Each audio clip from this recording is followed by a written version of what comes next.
school day or outside of the school day. during the school day. Well, you can't give them a stipend anyway. Anyway, right. And they're classified, they can't get They, right, extra anyway.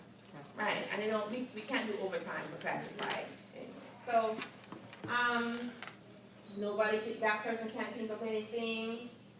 Title I and school books. Now, school books is, you guys know what school books is? That is the actual financial school activity funds book that they do all their ledgers and stuff like that. Other funds. They need time management training. We can do that, but I know that's true. Let's see. Perhaps we can recommend some of these trainings to other departments that maybe to help them out. Okay. They want additional career advancement opportunities. Add new changes that comes up at the beginning of each school year. That's good. For Title I, days at the county office computer lab for uninterrupted data entry. We saw that. We've done that a couple of times, and it was pretty successful. What do you think? Yeah. Software. Oh, this person wanted software that the employees can sign in when they come in the building. You know, instead of them having to, I guess, they're having issues with employees signing in and signing out. And they're tired of it.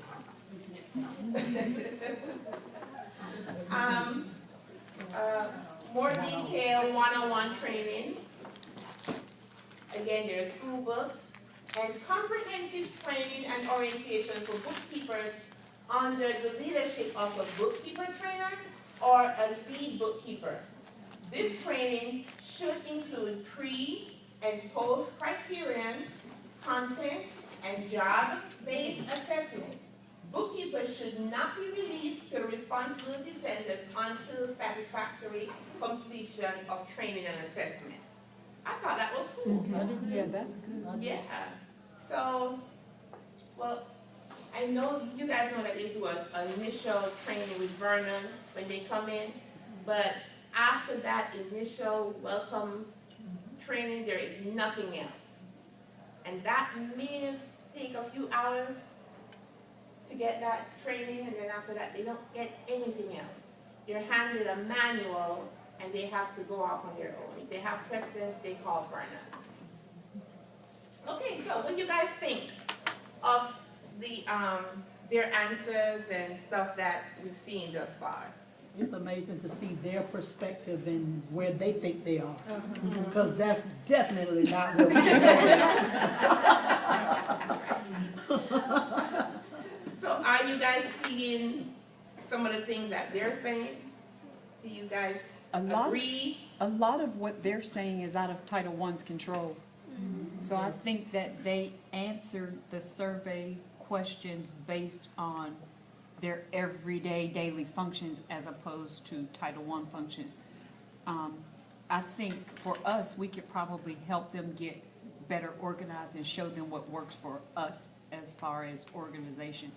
And that may help them. I think the time management, we can help them with that if we show them how to manage their time for Title I. Does that make sense? Yeah, that makes sense.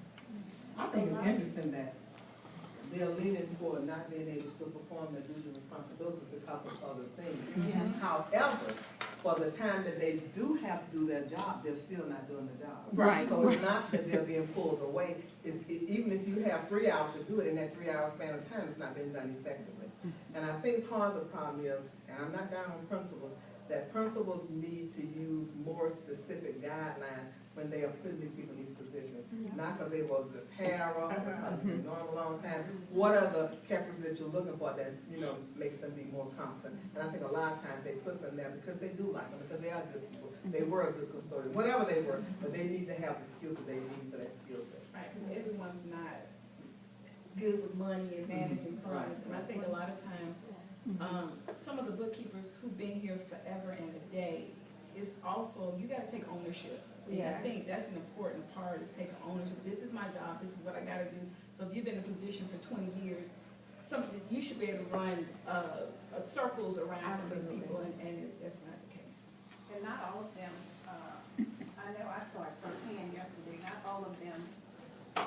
principals, trying to get them to do extra things. Sometimes some of them take it on themselves, and I saw it for myself yesterday at one of my schools that I visited. And that principal even asked that bookkeeper, what are you doing with this child's medicine in your office? That's not your job. She set that out, and she stated that. She was like, well, so-and-so wasn't here. She's like, no, that's still not your responsibility. And then she and I talked afterwards, and I was telling her, I said, that's what I mean by you trying to do everybody else's job, and you can't get your job done. And then also too, the biggest piece too, I think for many of them is I agree with Karen, is the time management. They have so much traffic coming in and out of their office all day, every day. I do remember when I first came to the district, my bookkeeper, she had set times, we had a schedule on her door when we could come in to do deposits, et cetera, et cetera. So therefore, she was managing her time to me very well in a sense of putting together a schedule, a daily schedule for us to be able to come in because it is so much traffic coming in there. And then one of the things that I suggested to the young lady that I met with, yes, because I was with her for 3 hours. Yes, doing a couple of things, amending the budget. And it's a matter of them learning and knowing the actual charge codes and what items actually go into each charge code. That's a big thing. And then also too, it's a matter of, I told her that when you're dealing with numbers, sometimes you're gonna have to shut your door. And you can't have people in and out because then you'll forget where you were, what you can. And I said, because I do it all the time. I say sometimes I may step away from my, my desk and go hide out somewhere to try to figure out something with numbers. I said, because you can't be distracted. Right. And that was one of the things that was happening, even with me sitting there with her. And so then she said, oh, Tissa, let me get up and close my door. And I said, thank you. Wow. A couple of things. That bookkeeper is lucky that she had an office to close the door because many of our bookkeepers are literally in the front office, having to count money, check in people, check out sick kids, all of the above, because they had that slash title. Another thing that I thought was very interesting that you said at the very end, which I did not know about the training, is only a couple of hours of training, then they get a manual. I don't know about you all, but I am a hands-on learner, and this is an educational institution. If you're not catching people how their learning styles is, reading a manual when you're going to be a bookkeeper is not the most effective, at least in my opinion, way that some of these bookkeepers can learn. So that's probably why some of them are struggling. And we don't have the educational level. However, some people are not good readers. They may be good in math, but they're not good readers. So if we're telling them to go back to read a manual. And I think too, Ms. Spear kind of touched on it when she said, make sure that you figure out what it is that you're looking for in a bookkeeper. A lot of people can say that they've come from a financial institution, but we all know that there are different financial systems that work different. So you could have come from banking, but we all know you come to the cab and work our financial system. It's a different beast. So I always say go back to ABC 1, 2, 3. If you know how to balance your checkbook, you should know how to, you can't spend money that you don't have. So that's going to help you on the budget side. And you have to use the tools that you're supplied, period. You have to. Yesterday I had a one-on-one with one of the bookkeepers, and what I said to her was, forget about that entire folder we gave you. I'm going to give you 4 pieces of paper, and if you keep that at your fingertips, you're not going to go wrong. It's your charge code, because guess what? Your charge code has samples. So for me, it's kind of like even, and I'm going to throw a lane out there, because I don't do budget adjustments often, I hand wrote step by step that says, like Jadon, I'm the hit enter, tab, whole 9. Elaine sent that. Now remember, Vernon trains them, but that's what he crams in. You learn all of your GUI screens, you learn how to do a budget adjustment, all in that hour or so. I'm sure with interruptions. So what happens is then you go out the door. How often do you do a budget adjustment? Because really the goal is for your budget to be right and you never have to do one, right? So I gave Elaine the notes and the girl was like, thank you. Like she didn't know how to do it, but it was a handwritten note. Something as simple as that. So I think sometimes we've got to say, maybe it's not that you didn't come, I'm not saying that because you came from the cafeteria, you can't be successful as a bookkeeper. I'm saying you're only as good as your training. It kind of goes back to you're as good as your leader, right? So, To go along with what Karen just said, yesterday, one of my bookkeepers, when she was doing the budget adjustment, she put, there were separate pages, page 1 and page 2, and I said, all of it should be on the same page number. She said, I don't know how to get to the next page. And she said, I said, well, how do you get to the next page when you do your requisitions? She said, I just put in 002. I said, no, I said, you got your function keys, you press F5 to get to the next page. She said, nobody ever told me that. She said she was never told But that's in that, that manual. what the meaning of, how to get to maneuver with the function keys. And so that goes back to having that quick training. And another thing too, Right. many of them do state that there's really no one for them to really call.